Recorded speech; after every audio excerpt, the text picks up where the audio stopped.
इते असां हिकु ॿी अहम ख़बर शेयर करे रहिया आहियूं। मीरपुर ख़ासि वेझो मुबैना कारे इल्ज़ाम हेठि ॾेर हथां भाॼाई क़तल थी वई आहे। अफ़सोसनाक ख़बर असां शेयर कयूं पिया। जवाबदार असद ख़ासखेली पिस्टल जा फायर करे 25 वरनि जी मारवी ख़ासखेली खे क़तल करे छॾियो। इतलाह ते पुलिस पहुची औरत जो लाश पोस्टमार्टम लाइ सिविल अस्पताल मुंतक़िल करे छॾियो। वाक़ियो कारे तकरार लॻी रहियो आहे। जवाबदार ॾेर असद ख़ासखेली फरार थी वियो आहे। पुलिस जो इहो चवणु आहे।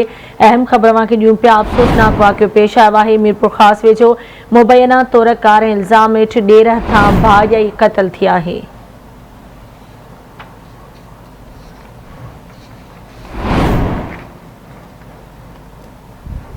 ब्रेकिंग न्यूज़ अवां शेयर कयूं पिया। हिंगोर जा भरिसां ॻोठ मोरियल भुट्टो मां अगवा थी वियल मासूम ॿारड़ो जाफ़र भुट्टो 2.5 महीना गुज़रण बावजूद बाज़ियाब न थी सघियो आहे। पुलिस ॿारड़े खे बाज़ियाब कराइण में मुकमल तौर नाकाम थी वई आहे। ॿारड़े जे वारसनि ऐं मुख़्तलिफ़ तंज़ीमनि पारां एहतिजाज जो सिलसिलो जारी आहे।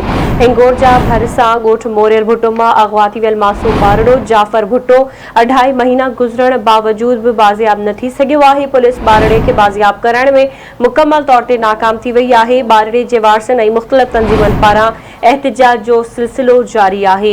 हिकु भेरो ॿीहर मांखे हिंगोर जा मां ख़बर ॿुधाए रहिया आहियूं, जिथे ॻोठ मोरियल भुट्टो मां अगवा थी वियल मासूम ॿारड़ो 2.5 महीना गुज़री वञण बावजूद बाज़ियाब न थी सघियो आहे। तफ़सील ॿुधाईंदासीं। असां सां लाइन ते मौजूद आहे हिंगोर जा मां आवाज़ न्यूज़ जो रिपोर्टर सिकंदर तुनियो। जी सिकंदर, छा तफ़सील आहिनि, आगाह कजो।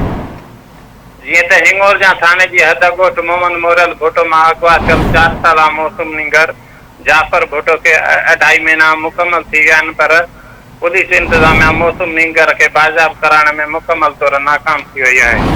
जॾहिं त निंगर जा वारस पुलिस जे कारकर्दगीअ मां मायूस थी चुका आहिनि। मुंगवी निंगर जे बाज़ियाबीअ लाइ केतिरा ई भेरा एहतिजाज कया विया, पर पुलिस सखणा थला आसरा ॾेई एहतिजाज ख़तमु कराया आहिनि।